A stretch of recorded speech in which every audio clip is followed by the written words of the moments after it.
Seigneur en ce matin. Amen. Vraiment lui donner gloire parce que chaque jour c'est un jour nouveau. Amen. Et ce matin, Dieu me donne le privilège de vraiment porter cette petite exhortation.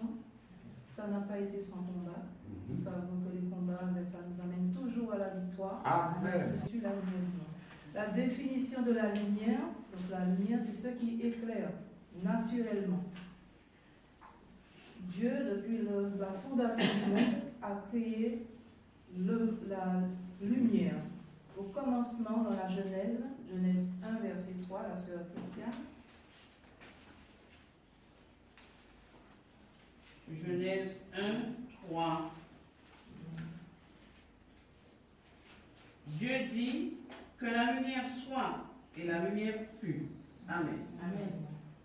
De tout temps, Dieu a toujours voulu établir les choses afin qu'il n'y ait point de confusion. Mais tous les hommes reconnaissent le vrai Dieu, sauf pour les incrédules qui n'ont pas la lumière. Le Dieu de ce siècle les a aveuglés leur intelligence. Jacques 1, 17. Toute grâce excellente et tout don parfait descendent d'en haut du Père des Lumières, chez lequel il n'y a ni changement ni ombre de variation. Amen. Amen. Le psaume 104, verset 1-2, décrit la grandeur de Dieu. Psaume 104, verset 1-2. Psaume 104.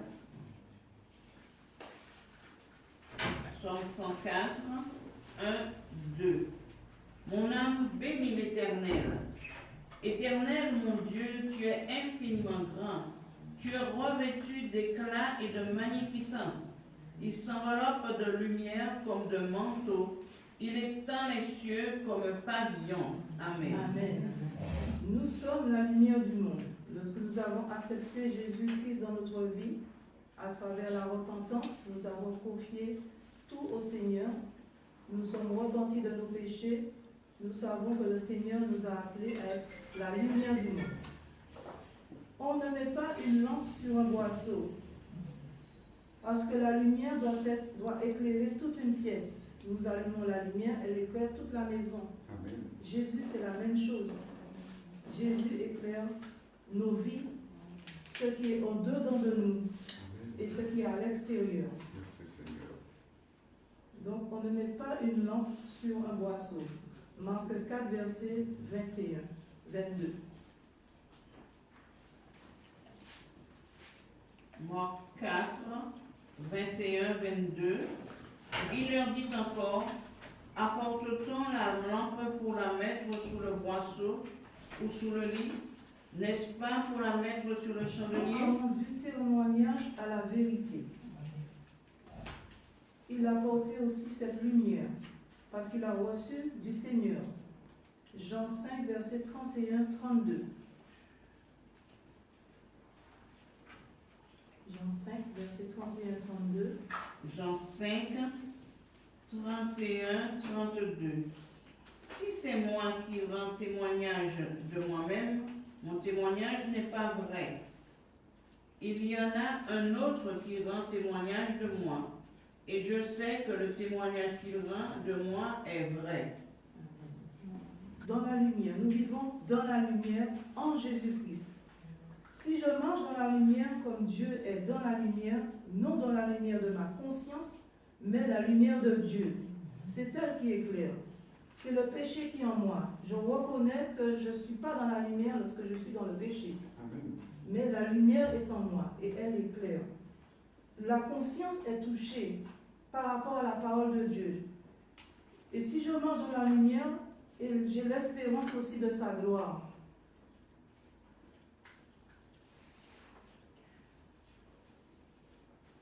Si je marche sans rien cacher au Seigneur, j'ai cette révélation du sang de Jésus. Jésus-Christ me purifie de tout péché. Amen. Le Dieu suprême, Jésus, il ne voit rien de répréhensible en moi quand je lui tout dis, Amen. quand je lui ai confié le problème, C'est vrai. parce que je suis attachée à lui.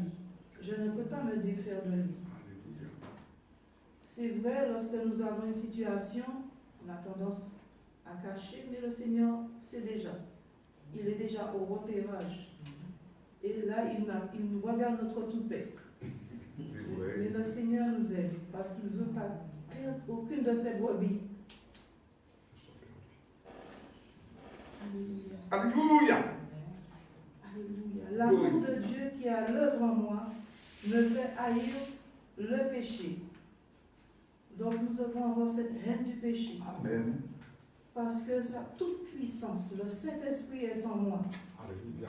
Et tout ce qui n'est pas conforme à la sainteté de Dieu est révélé à la lumière de Dieu, à sa Amen. parole. C'est pour ça que Dieu nous dit, marchez dans la lumière. C'est rester toujours davantage dans le rayonnement de la lumière.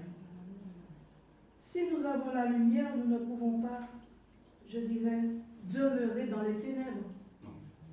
Il n'y a aucune ombre de variation. Amen. Dieu est lumière. Sa sainteté doit nous attirer encore plus près de lui, nous conformer à sa parole, parce que sa parole est vérité. Elle ne change pas. Il reste toujours le même. Jésus ne change pas. C'est nous qui changeons. Amen. Nous sommes les enfants de lumière. Dans Éphésiens 5, verset 8, comment nous devons marcher en tant qu'enfants de lumière. Éphésiens 5, verset 8. Autrefois, vous étiez ténèbres, et maintenant vous êtes lumière dans le Seigneur. Marchez comme des enfants de lumière. Amen. Marchez dans l'obéissance, marchez dans l'amour, marchez dans l'humilité, marchez dans la crainte de Dieu, parce que nous devons craindre ce Dieu-là. Parce que lui, il a pouvoir sur notre vie, il a pouvoir sur la mort, il a pouvoir sur toutes les circonstances, il a pouvoir même sur ce qui se passe en ce moment, il a pouvoir sur toutes choses. Ce qu'il a mis en nous, c'est son pouvoir.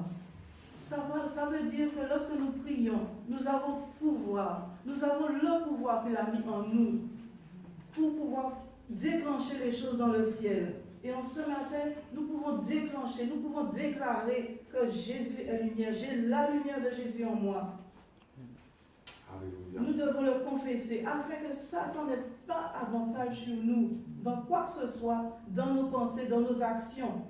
Parce que c'est lui qui nous dirige. Nous regardons cette lumière chaque jour. À travers sa parole, le Seigneur nous éclaire. Le Seigneur nous avertit que nous devons demeurer dans sa parole, afin que nous fassions des plus grandes choses encore que lui-même il avait annoncé d'avance pour nous. Nous devons avoir un cœur pur. Ayons un cœur pur afin de recevoir cette lumière encore davantage, parce qu'il faut qu'elle éclaire le monde. Il faut qu'elle éclaire le monde. Somme 15, versets 1 à 5. Nous n'avons jamais vu la lumière s'éteindre lorsque nous sommes dans ces conditions. Si nous recherchons cette condition de vie, à marcher comme lui, il a marché dans la lumière, nous serons toujours éclairés. Amen. Nous serons à chaque instant éclairés. Nous n'aurons pas nous n'aurons pas de honte. C'est vrai, la honte, c'est le péché, puisque si nous sommes dans le péché, nous avons honte. Mais lorsque nous sommes dans la lumière, nous n'avons aucune honte. Nous pouvons parler, je dirais, avec hardiesse, avec amour, parce que nous pouvons reprendre aussi avec amour, parce que nous sommes dans la lumière. Nous sommes choisis pour être dans la lumière. Et nous confessons que nous sommes dans la lumière. Chaque jour, le Seigneur nous éclaire. Chaque jour, le Seigneur nous donne vraiment cette opportunité de toujours rester dans sa lumière. De ne pas chercher, je dirais, notre propre intérêt. Ça, c'est important. De ne pas chercher notre propre intérêt, mais vraiment d'attirer, je dirais, si nous avons l'amour de Jésus, nous aimons le Seigneur, nous serons attirés par les choses les plus humbles. Les gestes, je dirais, d'amour, les gestes de compassion. Notre langue, c'est pour bénir. Nous devons bénir le peuple de Dieu, bénir les pasteurs, les encourager. Nous avons un travail à faire en nous. Et surtout, nous devons tenir ferme. Parce que nous savons qu'il y a beaucoup de tentations dans ce monde. La tentation, c'est que maintenant, l'homme cherche surtout la facilité. Il cherche toujours, je dirais, les choses qui plaisent à la chair. Mais nous devons tenir ferme et surmonter les tentations. Surmonter les tentations. Nous avons tout à faire, nous avons tout à mettre en œuvre pour surmonter ces tentations. C'est vraiment confesser le péché qui est en nous. Rester et demeurer ferme dans la foi, parce que beaucoup en ce moment perdent la foi, parce qu'ils disent ben, Jésus revient, on a dit qu'il revient, mais je n'ai rien vu venir. Au contraire, c'est que des problèmes sur problèmes, mais nous savons qu'en Jésus, nous avons des problèmes. Mais les problèmes, qui c'est qui résout les problèmes? C'est notre Seigneur Jésus-Christ, c'est le Tout-Puissant, c'est lui qui a nos vies en main, c'est lui qui sait comment faire avec nous, où il nous emmène aussi. Il ne nous emmène pas à la mort. S'il nous a livrés à la mort, eh bien, béni soit l'Éternel. C'est parce que notre temps est arrivé sur cette terre. Notre temps est arrivé pour vraiment lui confier tout et abandonner tout entre ses mains.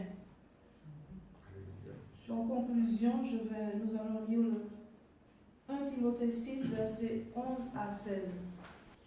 Pour toi, homme de Dieu, fuis ces choses et recherche la justice, la piété, la foi, la charité, la patience, la douceur.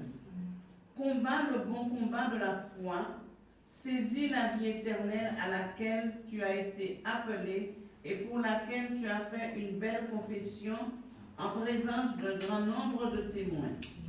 Je te recommande devant Dieu qui donne la vie à toutes choses et devant Jésus-Christ qui fit une belle confession devant Ponce Pilate, de garder le commandement et de vivre sans tache, sans reproche, jusqu'à l'apparition de notre Seigneur Jésus-Christ, que manifestera en son temps le bienheureux et seul souverain, le roi des rois et le Seigneur des seigneurs, qui seul possède l'immortalité, qui habite une lumière inaccessible que nul homme n'a vue ni ne peut voir, à qui appartiennent l'honneur et la puissance éternelle. Amen. Amen. Merci Seigneur. Dieu vous bénisse. Amen.